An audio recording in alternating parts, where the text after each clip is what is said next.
रामायण में एक बहुत ही अच्छी बात आती है। भगवान शिव पार्वती को कथा सुना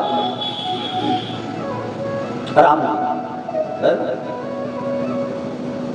बड़े प्रेम से पार्वती जी राम जी की कथा सुनती है और सारी कथा जब सुन होती है तो अपने भाव अभिव्यक्त करती है। क्या कहती हैं कि अब अकृतकृत्य भय हूं मैं। हे महाराज, आप ये जो कथा सुना रहे हो ना, इसको सुन करके मैं अब अकृतकृत्य भय हूं मैं। तब प्रसाद विश्वेश और उपजी राम भगत हिय बीते सकल कलेश। हे महाराज, आप जो ये भगवान की कथा सुना रहे थे ना, अरे इसको सुनने से हमें बड़ा आनंद मिला और मैं कृतकृत्य हो गई, धन्य हो गई। और इस कथा के सुनने से भगवान की भक्ति हमारे हृदय में प्रकट हो गई। उपजी राम भगत ही पीते सकल कलेश। हमारे अंदर जो क्लेश था, तमाम प्रकार का भ्रम था, दुख था, वो सब पीते माने समाप्त हो गया। तो भगवान की भक्ति हृदय में आई तो सारे क्लेश मिट गए। लेकिन भगवान की भक्ति आई कैसे? कथा सुनने से।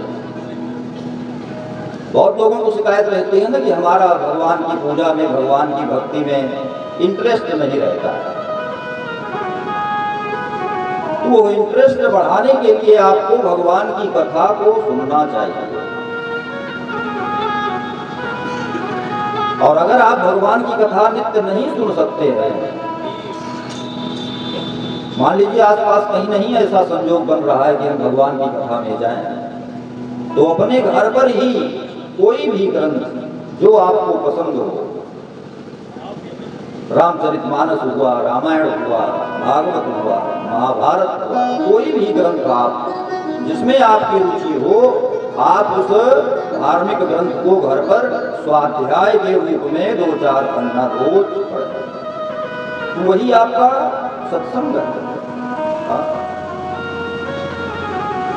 किसी न किसी माध्यम से आप भगवान की कथा से जुड़ेंगे, तभी आपके अंदर भक्ति आएगी। देखिए, कोई ऐसे बाजार में मिलने वाली चीज नहीं है कि आप जाओ दुकान से खरीद लाओ। आप दुकान से भगवान की मूर्ति ला सकते हो खरीद कर, लेकिन भक्ति कहां से लाओगे? उसको पूजा करने के लिए जो भक्ति होनी चाहिए, उसको कहां से लाओगे? वो दुकान पर नहीं मिलेगी। वो भक्ति आपके अंदर उदय होगी भगवान की कथा से।